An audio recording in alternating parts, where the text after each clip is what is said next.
昨天国民党开这个全代会了哈，事先本人在本节目有预测不会有事情的啦。之前因为说中常会说要闹，哎呀，我说这些人造反3年不成了然后呢说要搞党代表2000个党代表，黄复兴有400个，然后呢牛鬼蛇神有700个，加起来1100个就过半了，不但要把侯友宜呢这个换掉，还要把朱立伦干掉，我说都搞不成的了果然昨天呢5分钟就通过了5分钟通过了。那当然是不是因此从此就风平浪静了也未必各方面人马还在角力了那昨天呢，这个侯友宜、韩国瑜、卢秀燕他们3个人特别媒体拍他们这个烂屌屌就拥抱在一起说要拼战2024那韩国瑜有3个愿许了3个愿这个第3个愿是要下架民进党的不过一般人讲说许愿3个愿只能讲2个，一个要不能讲。不过他说不讲，那怎么知道我要许什么愿呢？把它讲出来了好，那么侯友宜说。韩国瑜曾经讲过"莫忘世上苦人多"这句话，我一直记在心里。而且韩国瑜是我的好榜样侯友宜虽然姿态是很低，在门口就这个迎接韩国瑜那同时讲过4年以前在选举过程中我做的不够，讲拍谁等于是跟韩国瑜当众道歉然后呢重新携手合作那昨天媒体就注意这些小地方了那说他们韩国瑜跟侯友宜拥抱至少8次。牵手握手15次，咬耳朵看到没？这么近咬耳朵，起码4次等等到底昨天情况怎样？我们看一下。有人在说。谢谢。时间8点54分，侯友宜到全代会现场简单寒暄后，留在入口等那个男人。晒了大约10分钟，韩国瑜9点03分出现，侯友宜一个箭步上前，先是一个大拥抱，耳旁先说拍谁，随后2人手牵手步入会场前，先讲几句。这个角度对侯市长比较好，对我不公平。我得看我这个防水韩式幽默舒缓气氛，而侯道歉除了要在耳边，也需要在大家面前。年前他在选举的过程当中，侯友宜做料不到，他对雅琴拍摄。看来恩怨已放下，耳边叮咛换我来。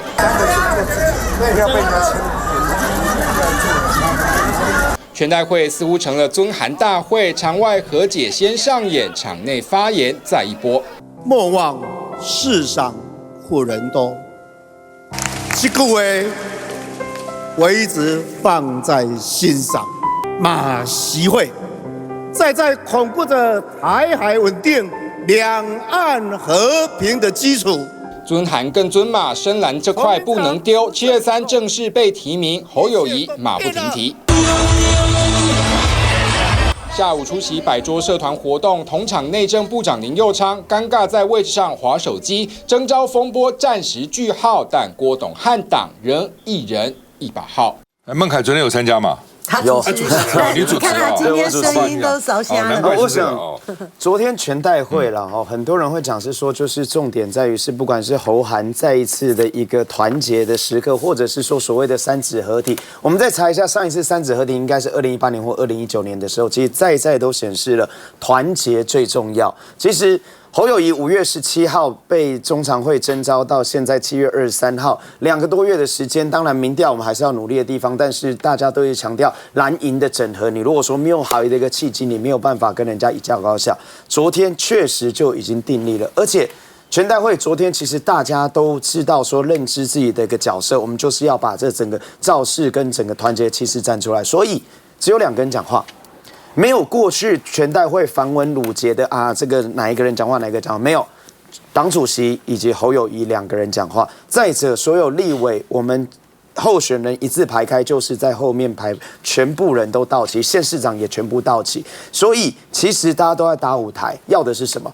韩国瑜昨天讲的那3个愿望真的是非常厉害。我们为什么讲说他的金句连发，就是因为他把3个愿望合起来之后，大家都一目了然，非常好记。第一，中华民国国运昌隆，任何人在这块土地上都应该要好日子。第2，两岸和平稳定发展，经济优先，以及第3，下架民进党。过去7年多没有让台湾人民过好日子，你拿到了执政权，你是一个当权者，你有什么权利？如果说台湾人民没有过好日子的话，抱歉，民主就是做得好继续做，做不好换人做，不是你民进党做主。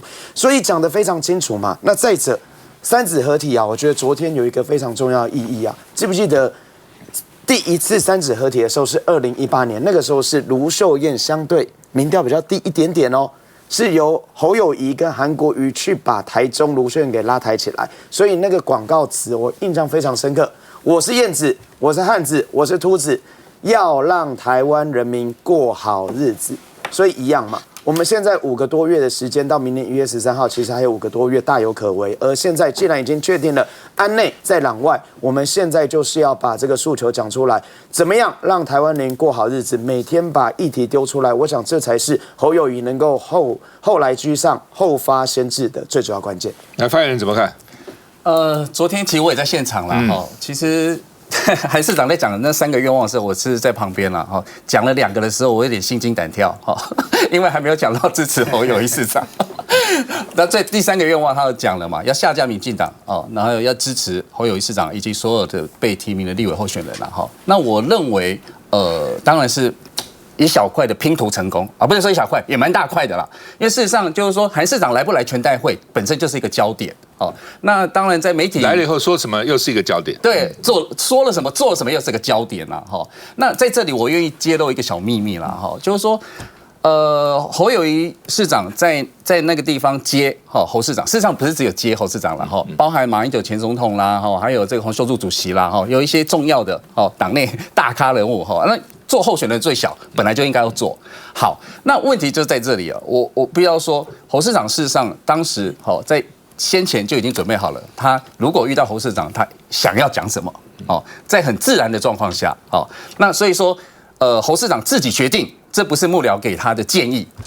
他说如果遇到侯市长，我愿意再跟他公开亲自的韩国瑜了对，韩国瑜市长愿意亲自公开的致歉因为我们都知道包含之前黄复兴那一场这个赵大哥也在，他是在他旁边给公拍谁另外在另外一场这个土城的造势会上，韩市长是不在的他自己在台上也讲了致歉拍谁，可是这一个是在他当面公开的讲那我觉得这个既然韩市长愿意来参加全代会那我觉得侯友宜市长也给予这个这样的表达啦那所以我觉得当然我同意啦，就是说这个并不是代表说哇未来的选举就一帆风顺的，这当然后面还是有很多难关要克服。可是我觉得昨天那一场确实是有一定的意义，包含就确定723这个全代会正式提名以后，那韩市长三子又合体，这是继5年前再次合体啦那所以我觉得啦，在这样团结的氛围下，我觉得继续往前走，这是跨了一大步啦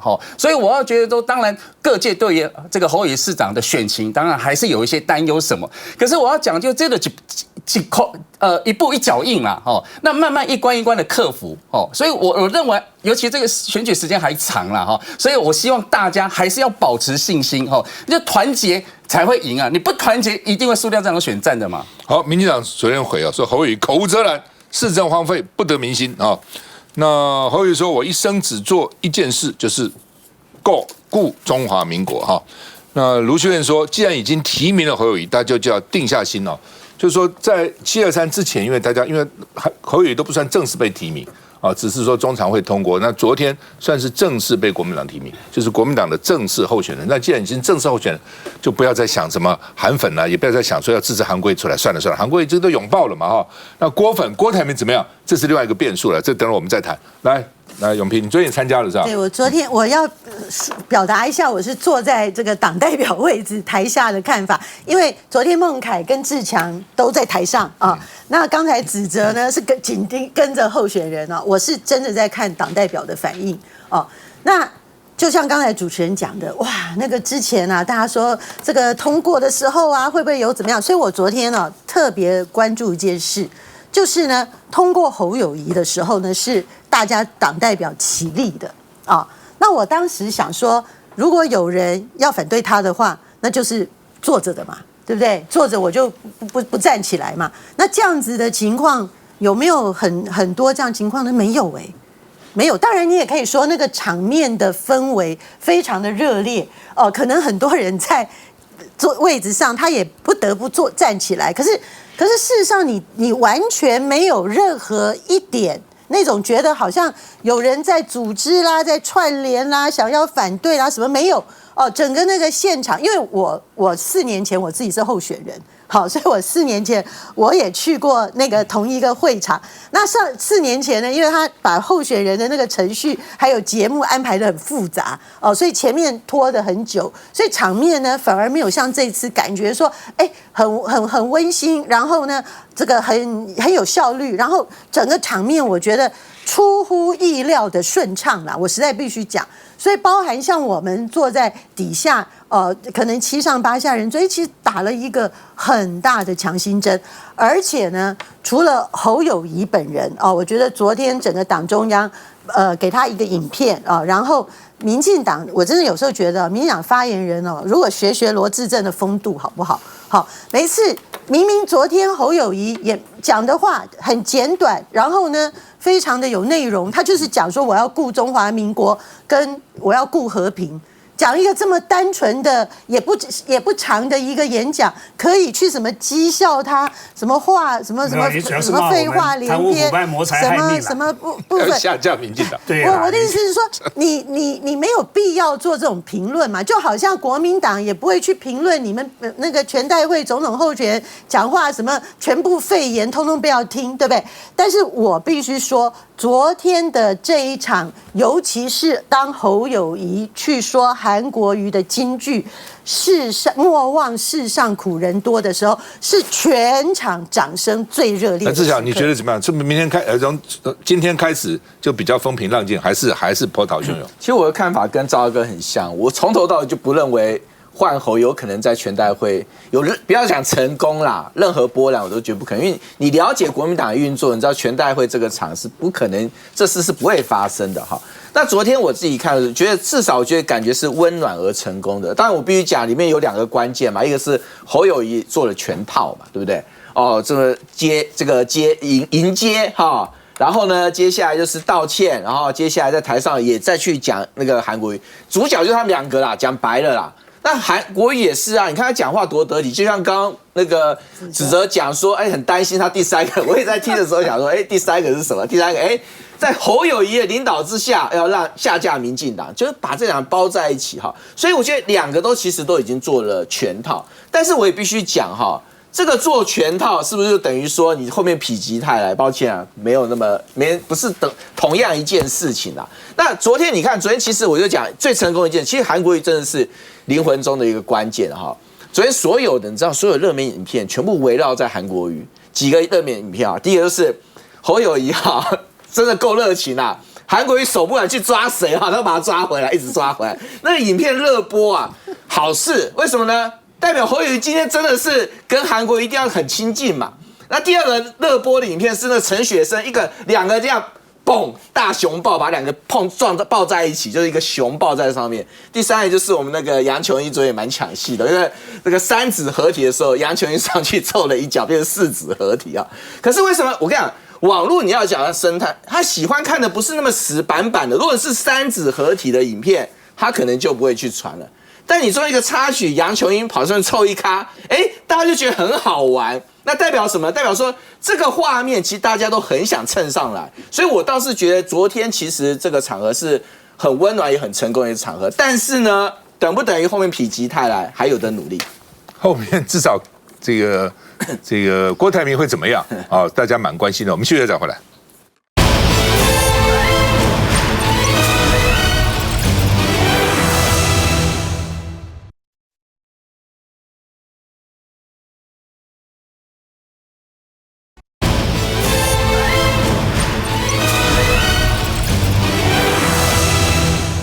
好，就是昨天国民党开全代会正式提名侯友宜当总统的这个候选人哈。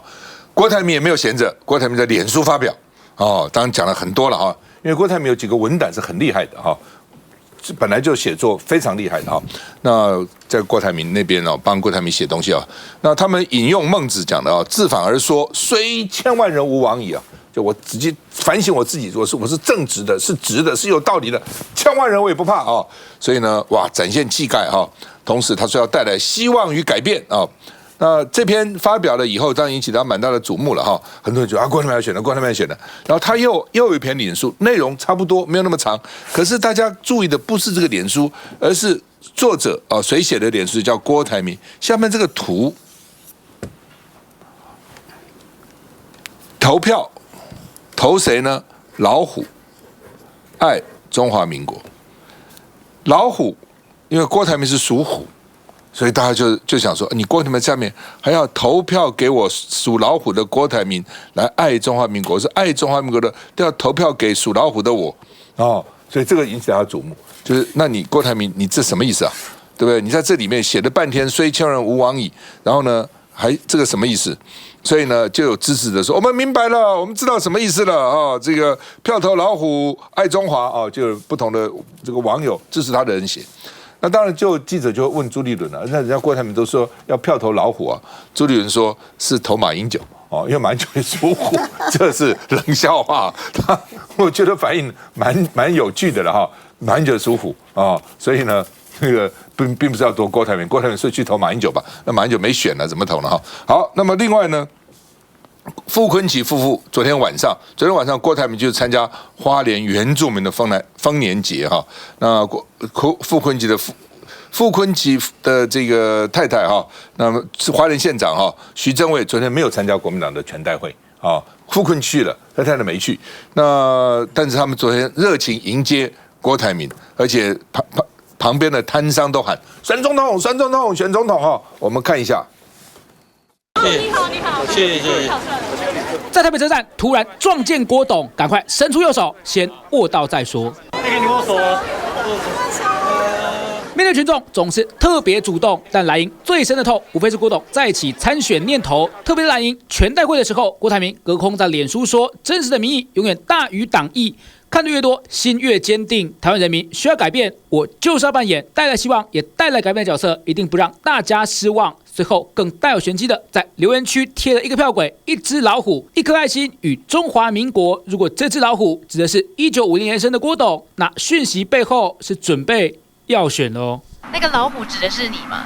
谢谢你们大家我到花莲去参加活动，我想回来再给大家报告。不把话说死，又一次卖了关子。但看来这天上午，国民党全代会台下位置就刚好都不见挺郭议长的影子。议长好像都没有到，是你有传达这样的意思吗？右边。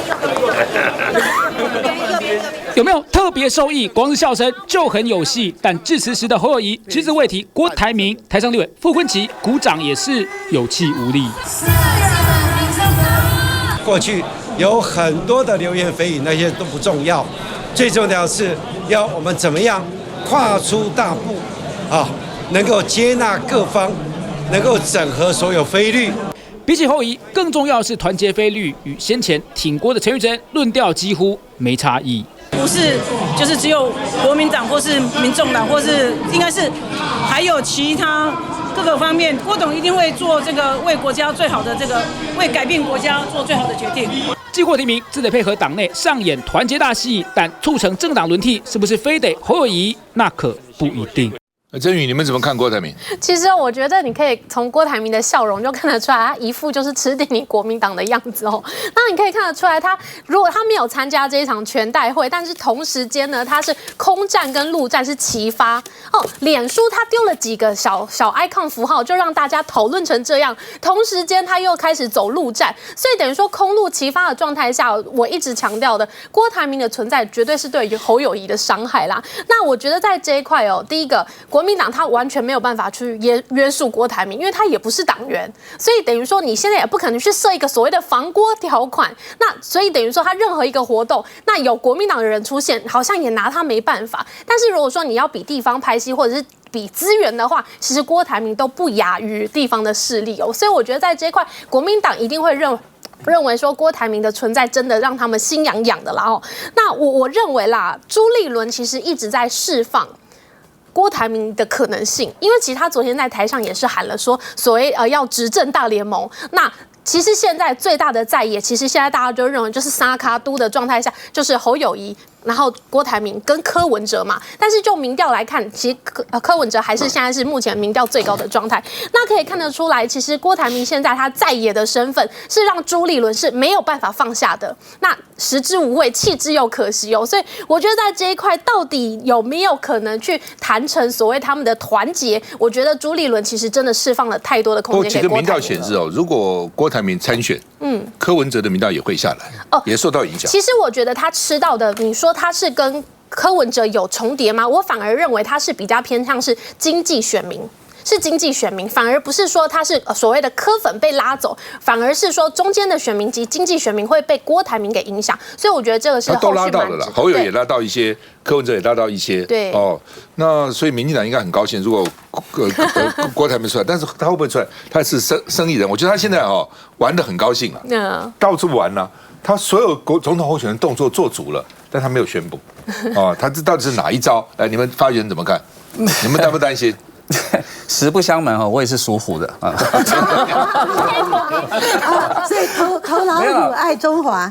当然，到底郭董会不会参选，大家议论纷纷啦，我不敢做最后预测啦，但是他现在这个动作，是看起来是要往参选的路去走，这也不用骗人。可是他实际上最后会不会参选，不晓得。可是我觉得啦，这个就郭董跟蓝军里面一个最大共识是什么？就是大家都是中华民国派啦。简单讲，那我会说这个是基本的算术嘛，就是说郭董说来选一定是分到蓝营的票，那票一分散整个蓝军票往下降，这就是怎么样？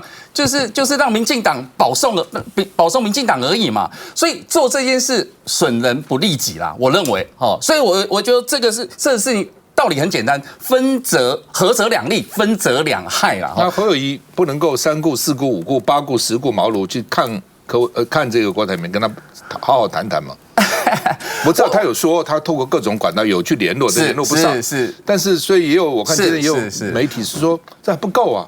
是啦，我坦白讲，侯友宜是他自己要选举的。我刚刚已经讲，要选举最小啦，其实该拜托的该去请托的该去拜访的都要做那至于做的过程中是不是会遇到一些阻碍啦、一些困难等等，我们努力在突破啦我必须要说啦，因为郭董事长过去跟国民党关系很好嘛，在国民党缺钱的时候他还借钱但我没有还啦那我意思是说，他当然是有军，我们不希望这个力量流失就是这一次一定要集结力量嘛所以说到底要怎么做我们会再努力，但是我们不放弃了。到目前我绝对不会放弃。来，志忠你们看，刚才赵大哥讲说郭台铭在玩玩得快乐很爽嘛那我的结论是一路玩到挂。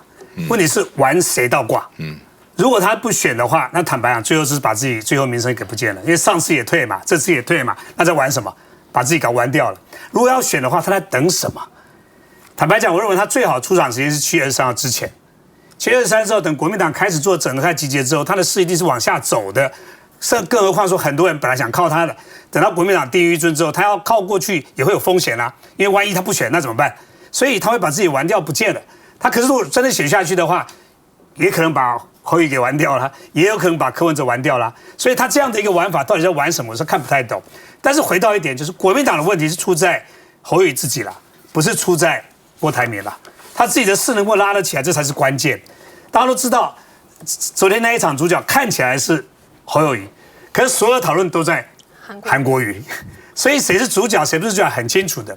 他拿到这个名了，也就是说他就是国民党全代会通过的总统候选人。可他的名实能不能相符是一个关键哦。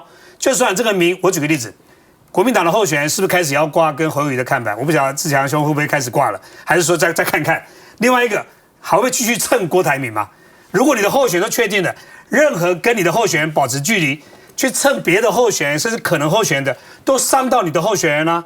那党中央要不要对于那些去蹭郭台铭的、蹭其他政党的，要不要采取动作？还是让他们继续蹭没有关系，给自己下来接说那不算啊，这个不算，去拜庙那不算。那这样的话会不会继续伤到侯友宜？所以名实能不能相符才是关键，不是只有给他个名而已。好吧，国民党的前秘书长李乾隆江启臣当主席的，他秘书长就前秘书长是之前就刚卸，朱立伦才卸下来的了，所以蛮新的算是蛮新的前秘书长。他点名他说侯友宜、朱立伦、王金平要一起把郭台铭找回来，才能让侯友宜定于一尊。所以这些人要一起动作。侯友宜要哦，当然他是主要的，但是朱王党主席嘛，王金平要一起把郭台铭找回来，找得回来找不回来，休息一下再回来。